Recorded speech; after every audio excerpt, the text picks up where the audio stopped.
ซ้ำบายดีทุกคนมื้อนี้ก็สิมาเฮ็ดยำมักม่วงปูม้าให้ทุกคนได้เบิ่งได้ชมมักม่วงกับมะแม่นเอาอยู่เฮือนยายขันคือเก่าเป็นมักม่วงอ่องร่องเนาะทุกคนจากนั้นก็สิไปเก็บผักที่สิต้องใส่ยำปูม้าแต่ละมื้อนี่ซอกแต่แนวกอกแนวกินแห้งสิเป็นเม่นนี่แห้งบ่เว้าอยากกินไปเบิดทุกสิ่งทุกอย่างสงกรานต์มื้อแรกนี่ทุกคนไปลิ้นใส่กันแน่เนาะทุกคนอาจจะหยุดเวียกหยุดงานแล้วก็ม่วนซื่นกันอยู่เนาะแต่ว่าเฮานี่เฮ็ดเวียกคือเก่ามื้อหยุดบ่มีแต่ว่าอยากหยุดมื้อใดก็หยุดเองเลยปูม้านี่ก็ยังสดอยู่เนาะเพิ่นบอกว่าหาก็เอามาใหม่ๆทุกคนมาเบิ่งเขียงของเฮาตั้งแต่เอามานี่ตากแดดตากฝนทุกมื้อเลยมันก็เลยแตกเป็นแบบนี้ถ้ารักษาดีๆเอาเข้าห้องไว้ก็สิใช้ได้โดนอยู่และส่วนก้ามปูม้านี่ก็สิทุบออกหน่อยนึงเนาะทุกคนแล้วก็สิมาแกะหัวหอมแล้วก็ซอยพักไว้แล้วก็ซับมักม่วงไว้เนาะทุกคนแต่ว่ายังบ่ทันได้มายำตอนนี้ดอกเพราะว่าสามีบอกว่าอยากกินข้าวแล้วก็เลยสิป้าไปเฮ็ดต้มยำไก่ให้เรากินก่อนเพราะว่าถ้าเฮาสิเอ็ดแล้วก็กินอันนี้ก่อนก็ย่านมันโดดนะนี่เตรียมทุกอย่างแบบนี้ไว้แล้วก็สิเอาไปใส่ตู้เย็นไว้ก่อนมื้อนี้ก็ไปตลาดนั่นแหละก็เลยได้ไก่บ้านมาตัวนึงเนาะสำหรับเฮาไก่บ้านนี่สิกินแซ่บก้อนไก่พันธุ์แต่ว่าสามีบอกว่าเรามักไ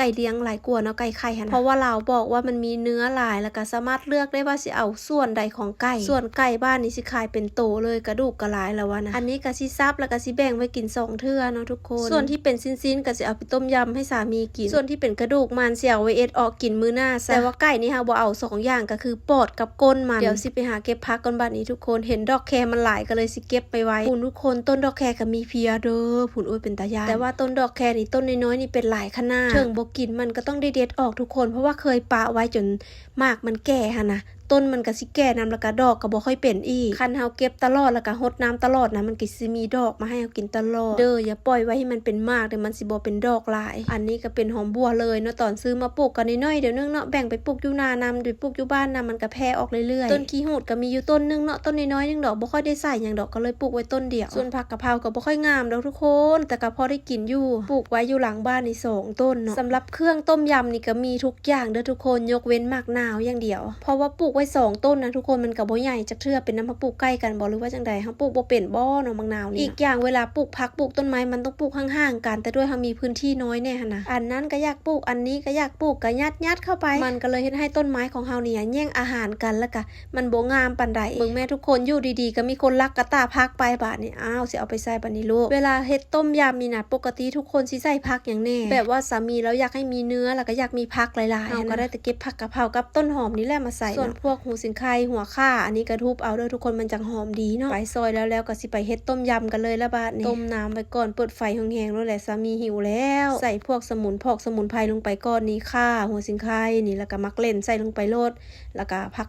หัวหอมสามีบอกว่าบ่ต้องห่วงและเฮ็ดขนมแล้วเรียบร้อยนี่โอ้ยก้อนบักใหญ่ดีแล้วมีแนวห้องท้องเฮาจังบ่ได้ฟ้าวเฮ็ดปานใดอยากปรุงยังใส่กระปุงรสส้นเฮานี่สิใส่น้ำปลาแล้วก็ผงอย่างกับผงวิเศษเนาะพอหอมป้อมเก็บมาได้ซ้ำนี้แล้วเนาะใส่ลงไปโดดให้มันหอมพอต้มจนใกล้สุกแล้วก็สิใส่ต้นหอมแล้วก็ใบกะเพราลงไปเอาเกือบลืมใส่ผักหอมเปรย์ลงไปน้ำคิดไปคิดมาเบิ้งเอาน้ำพริกเผาใส่น้ำก่อนนะก็เลยได้น้ำออกมาเป็นสีนี้เนาะพอปิดไฟแล้วจังใส่มะนาวตามหลังใส่มะขามเปียกแล้วก็น้ำตาลปี๊บลงไปน้ำเด้อน้อยนึงว่าสิเฮ็ดต้มยำน้ำใสก็ได้ต้มยำน้ำข้นส่วนนมข้นตั้งบ่ใส่เด้อสามีเราอืดท้องแล้วกินบ่ได้เฮ็ดต้มยำแล้วก็สบายใจปานนี้สิมาเฮ็ดยำปูม้าต่อแล้วเด้อส่วนยำก็บ่มีเครื่องปรุงอย่างหลายดอกอันนี้เป็นมะเขือเนาะอันเป็นมะเขือขี้หนูเด้อทุกคนเผ็ดขนาดใส่ผงนัวใส่มะนาวใส่น้ำปลาลงไปซ้ำนั่นแล้วก็ใส่เครื่องที่เฮาเตรียมไว้ลงไปยำใส่น้ำกันเลยคนเลยซิมเมื่อแล้วคันบ่พออันใดจังตื่มใส่น้ำหลังก็ได้เด้อทุกคนนี่เฮาก็เกือบลืมใส่หัวหอมใหญ่เพราะว่าเวลาเฮ็ดยำนี่มักกินขนาดเลยคนให้เข้ากันอีกเทื่อนึงแล้วก็เอาไปใส่จานได้เลยบัดนี้ทุกคนเห็นขาวๆแบบนี้นะเผ็ดขนาดเลยได้แล้วเด้อยำปูม้าอาจจะบ่แซ่บคือในร้านแต่ว่าแซ่บถึกปากเฮาก็พอเนาะคุณสามีกับป่านท่านว่าอยากข้าวบอกให้กินก่อนก็บ่ยอมกินข้าวอิ่มเท่านั้นแหละเราก็ว่าขนมปังนี่ล่ะทำไงดี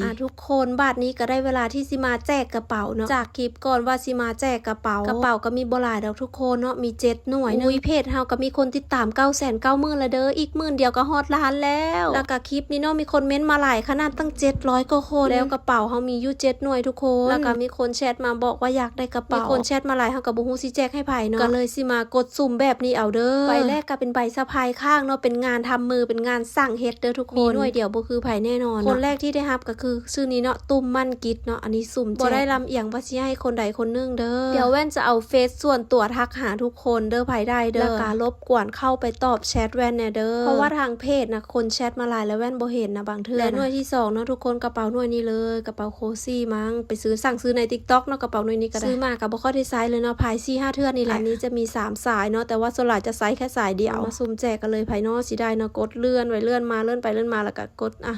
จึ๊บคนนี้จ้าชื่ออย่างอันนี้สุดาสุวรรณสิงห์เนาะยินดีนำเด้อไผที่บ่ได้ก็บ่ต้องเสียใจเด้อทุกคนเพราะว่าเฮาก็อยากให้ทุกคนได้แต่ว่ามันบ่พออีหลีนะทุกคนบ่ว่า FC เก่าบ่ว่า FC ใหม่บ่ว่าแฟนตัวยงมันไผกะย่าแว่นฮักเท่ากันแล้วก็กระเป๋าหน่วยที่3เนาะทุกคนก็เป็นหน่วยนี้เลยเป็นกระเป๋าแฮนด์เมดคือกันเนาะอันนี้ก็มีหน่วยเดียวนี่แหละบ่คือไผคือกันไปหาซื้อในห้างก็น่าจะบ่มีเนาะต้องสั่งเฮ็ดเอาคือเฮานะทุกคนตั้งแต่ไปอยู่กรุงเทพนะตอนแรกมีกระเป๋าสีกรมมั่งสีฟ้าสีน้ำเงินแต่เฮาก็ตั้งใจว่าเฮาซื้อแค่หน่วยเดียวว่าซันเดย์ว่านำสามีแล้วบาทนี่แหละอันซื้อมาทีละหน่วยก็หลายขึ้นจนว่าสามีนะจมเฮ็ดแนวใดได้เนาะคนมันมักเนาะแล้วหน่วยที่3บ่แม่นหน่วยที่4ติอันนี้เนาะ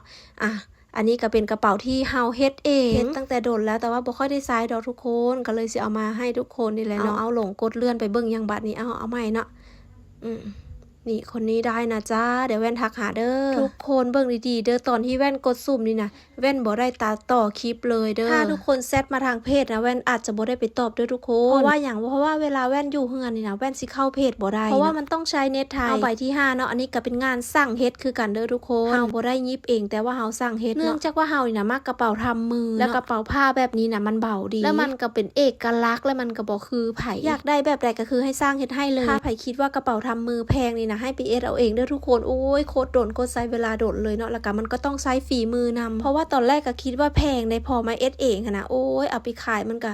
จักคุ้มบ่คุ้มเนาะแจกไปแล้ว5หน่วยเนาะทุกคนก็เหลือ2หน่วยเนาะอันนี้ก็เป็นกระเป๋าสารเนาะเดี๋ยวแว่นจะแถมพวงสตรอเบอรี่ไปให้เนาะอันนี้เป็นงานทักมือด้วยความที่แว่นมากนะแว่นก็เลยสั่งมาใส่ห้อยกระเป๋าขอบใจทุกคนที่บ่รังเกียจกันเนาะอยากให้ได้เบอร์ทุกคนเนาะแต่ว่ายังเฮ็ดแบบนั้นบ่ได้ได้ก็ถือว่าโชคดีไปเนาะไผบ่ได้ก็ขอให้เข้าใจกันเด้อบ่ได้ลำเอียงหรือว่าบ่ได้แจกให้คนใดคนนึงเป็นพิเศษเหลือหน่วยสุดท้ายแล้วเนาะทุกคนหน่วยสีดำนี่แหละที่จริงแว่นยังไซส์อยู่เนาะอันนี้แต่ว่าเห็นมีคนเม้นมาหลายนะก็เลยเอามาแจกให้เลยยังไซส์อยู่แต่ว่ามันก็ยังดีทุกอย่างได้ทุกคนอาจจะมีตำหนิอยู่น้อยนึงเนาะ 99% นี่แหละว่าสิแจกกระเป๋าสะพาย2-3 อันนะที่มีสีแดงสีฟ้าวางอยู่นะทุกคนแต่ว่ามันเป็นกระเป๋าโรงพยาบาลเนาะเฮาไปโรงพยาบาลก็แจกให้เฮาก็บ่กล้าไปแจกเพราะว่าย่ามันเก่าหรือว่ามันแบบจังไดบ่เนาะคนสุดท้ายคนโชคดีก็คือคนนี้เด้อเปิดแล้วเด้อทุกคนแต่ว่าอยู่กรุงเทพนะยังมีกระเป๋าอยู่ก่อนแหละที่แบบบ่ค่อยได้ใช้นะก็บ่แม่นว่ามันบ่งามหรือว่าบ่มักได้แต่ว่ามันบ่ได้ใช้นะเฮาก็เอามาให้ FC ดีกว่าเดี๋ยวกลับไทยกันเด้อเดี๋ยววันสิมาแจกใหม่เด้อทุกคนสำหรับมื้อนี้ก็ขอบคุณค่ะเดี๋ยวให้ทุกคนที่ได้กระเป๋าเนาะให้ทักไปหาเฟซส่วนตัวของแว่นเนาะเฟซของแว่นก็คือเฟซนี้เด้อทุกคนยายแว่นผู้ติดตาม